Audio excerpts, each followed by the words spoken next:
Today, let's talk about the newest task released by Ultralytics, Monocular Depth Estimation. With this task, the goal is to take a single image and understand the structure of its scene by estimating how far every pixel is from the camera. The model outputs what's called a depth map that assigns a distance to each pixel, similar to how semantic segmentation assigns a class to each pixel. Before looking at the code, there's one important concept we need to understand, which is the difference between relative and metric depth maps. A relative depth map understands the scene's geometry and can tell us that one object is closer than another, but its values don't represent any real physical units here. A metric depth map goes further by estimating actual distances. In this case, a value of 2 means that the point, this pixel right there, is approximately 2 meters away from the camera. Those new models produce this second type of output, metric depth map expressed in meters. The first step, as usual, is to install the Ultralytics package using pip-install Ultralytics.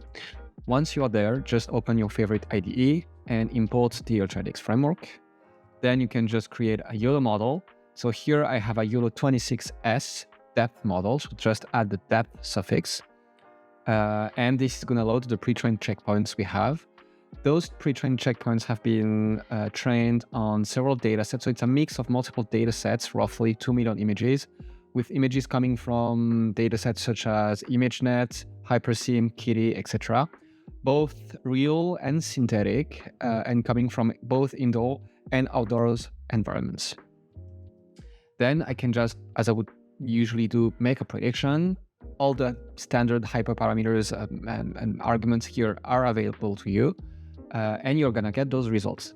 The results I'm gonna get there, I'm gonna put a breakpoint here and I'm just gonna analyze what's inside. But here, for every single result you get for every single image, you're gonna get a depth property, and within this depth property, you're gonna get a data parameter.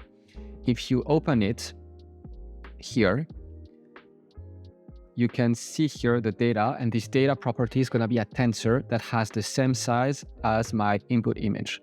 So you can visualize this tensor. You can save its value. Here I have the result. It looks currently like this one. So this is my current depth map, and this is my image. So now that you have your tensor, usually what you would do, you could translate this tensor from a PyTorch tensor to a NumPy table. So this is what I'm going to have here. And then what can you do with that? Usually you would query this table. Let's say you want to get the distance at the coordinates x and y, 500 and 300, then you would just retrieve the distance at those coordinates using this NumPy table. This is usually how you manipulate NumPy tables to get those distances using the depth map. But here, what you can also do, if you wanna, I don't know if you wanna stop or if you wanna save those results, you can just save the NumPy table as a file with an NPY extension, and you can load back this exact same file later on if necessary. Now, let's say you have saved your NumPy table somewhere in your system. Now you would also like to visualize what the NumPy table looks like, if you would like maybe to colorize what the depth is on your picture, etc. Right now, Ultralytics provides a new method called colorize depth that looks like this, and you just need 3 things here. The first one is going to be your depth map, NumPy table. The second one, CMap, stands for color map. It's going to be the set of colors you want to apply to your depth map colorization. Right now, we support 3 different color maps, which are Inferno, Jet, and Spectral. Here I'm going to use Inferno. And then you have the mode, disparity and metric. Disparity looks like this one. The closer the object is, the brighter the colors are going to be. It can be very useful here, but the problem is for 2 different pictures with 2 different distances, the colors are going to be the same. Like, you cannot trust what the color is here. It does not mean anything in terms of distance. It's just a relative visualization of the depth and the distances here. The other mode is called metric, and this is what this model is actually. Metric depth estimation. Here we are going to apply the same color range for every distance we have in the image. And the further you go in the background, the brighter the color is going to be here. So it's the opposite of disparity, essentially here. And finally, you can just save this image somewhere if needed.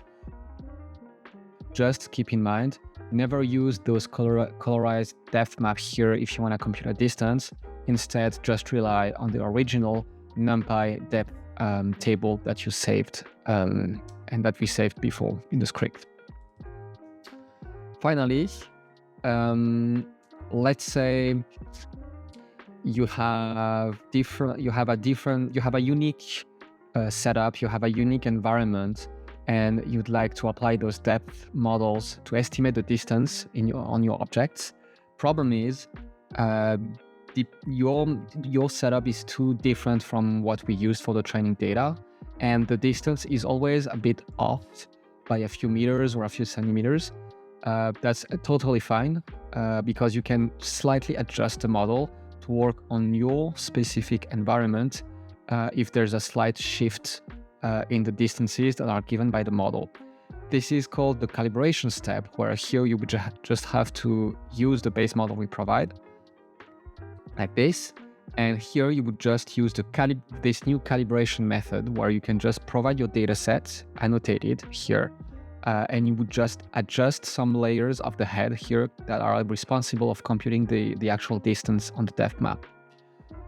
It's not a retraining, you don't have any epoch here involved, it's just a small adjustment at the end of the model.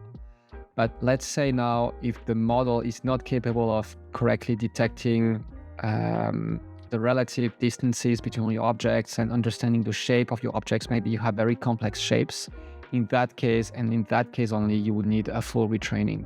Otherwise, calibration is often enough if you want to adjust the distances, and if you don't really care about distances at all, then you don't even need to calibrate.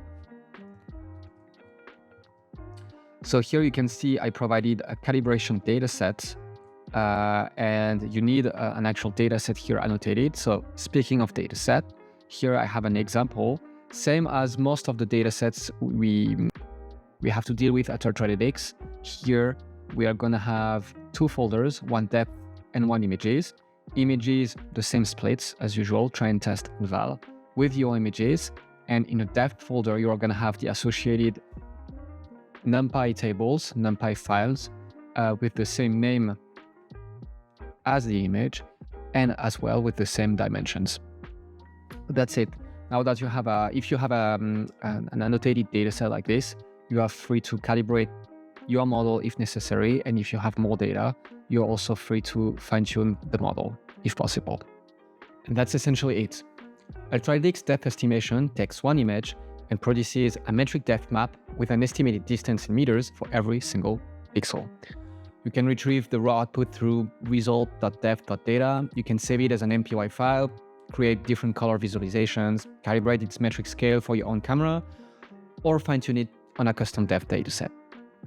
As of today, depth estimation is only available for the YOLO26 generation with nano, small, medium, large, and extra large model sizes. Because this task keeps the standard YOLO architecture, it integrates very well with the usual Ultralytics export workflow, including formats such as 1NX, TensorRT, CoreML, OpenVINO, etc. Finally, in terms of speed, it's going to roughly be similar to a pose estimation model of the same size, but mainly depends on the image resolution you are using, hardware, export format, etc. So you know now what depth estimation is and how to start using it with Ultralytics. I hope you learned something today, and I'll see you in the next video.